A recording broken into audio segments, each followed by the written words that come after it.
lagi sama aku Lutfia. Seperti yang ada pada judul kali ini, aku mau membahas tentang signaling theory atau teori signal. Daripada lama-lama, langsung kita mulai aja yuk.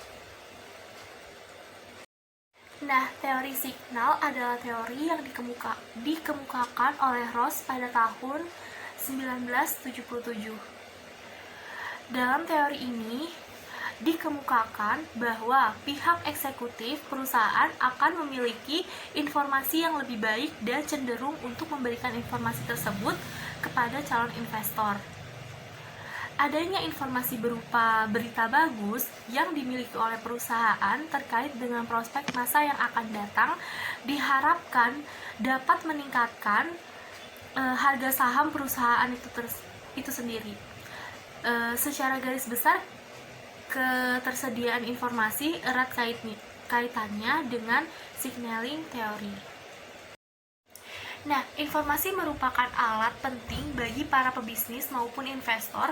Melalui informasi dapat diketahui gambaran mengenai keadaan perusahaan baik saat ini, masa lalu, ataupun prospek masa depan perusahaan. Informasi yang relevan, akurat, dan tepat waktu dan lengkap adalah hal penting yang harus dimiliki oleh investor sebagai alat analisis dalam keputusan investasi di pasar modal. Ungkapan dari Avinanda pada tahun 2015 melalui publikasi informasi atau informasi yang diumumkan di media nantinya akan dijadikan oleh investor sebagai sinyal buruk atau sinyal baik pada upaya keputusan investasi. Nah, reaksi pasar adalah reaksi pasar pada saat pengumuman tersebut diterima adalah hal yang diharapkan ketika pengumuman tersebut mengandung sinyal yang baik. Selanjutnya, signaling theory menjelaskan mengapa perusahaan mempunyai dorongan untuk memberikan informasi laporan keuangan pada pihak eksternal. Nah, dorongan perusahaan untuk memberikan informasi tersendiri informasi itu karena terdapat asimetri informasi antara perusahaan dan pihak luar, karena perusahaan mengetahui lebih banyak mengenai perusahaan dan prospek yang akan datang dari pihak luar, investor atau kreditor, atau investor dan kreditor.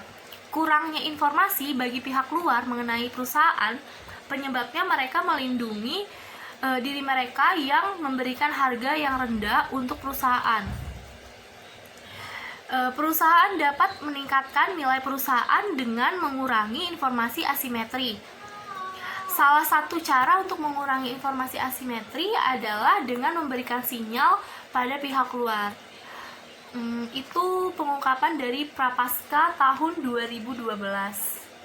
Selanjutnya, pada waktu informasi diumumkan dan semua pelaku pasar sudah menerima informasi tersebut, pelaku pasar terlebih dahulu menginterpretasikan dan menganalisis informasi tersebut sebagai sinyal baik atau good news atau sinyal buruk bad news.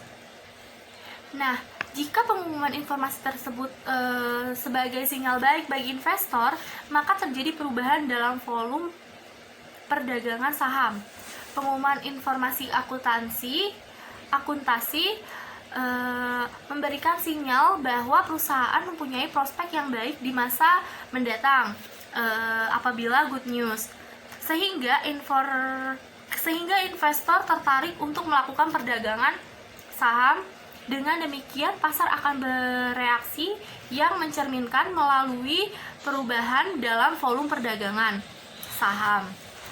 Nah, dengan demikian hubungan antara publikasi informasi, baik laporan keuangan, kondisi keuangan, ataupun sosial politik terhadap fluktuasi volume perdagangan saham dapat dilihat dalam efisiensi pasar. Pasar modal efisien didefinisikan sebagai pasar yang harga sekuritasnya itu telah mencerminkan semua informasi yang relevan.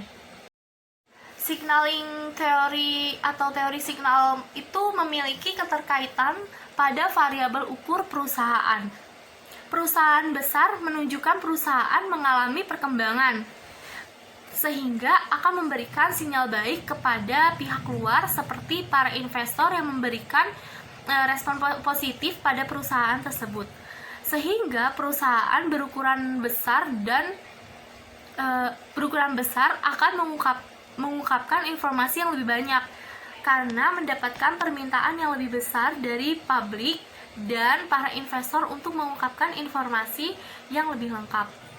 Nah, signaling teori juga memiliki keterkaitan pada variabel profitabilitas, yaitu ketika perusahaan dengan tingkat profitabilitas tinggi akan menggunakan informasi keuangan untuk mengirim sinyal kepada pasar. Nah, laporan keuangan yang memiliki tingkat profitabilitas tinggi itu menunjukkan prospek perusahaan baik, sehingga investor akan merespon sinyal positif tersebut dan nilai perusahaan akan meningkat. Mungkin segitu aja pembahasan tentang signaling teori atau teori signal. Kurang lebihnya mohon maaf. Wassalamualaikum warahmatullahi wabarakatuh.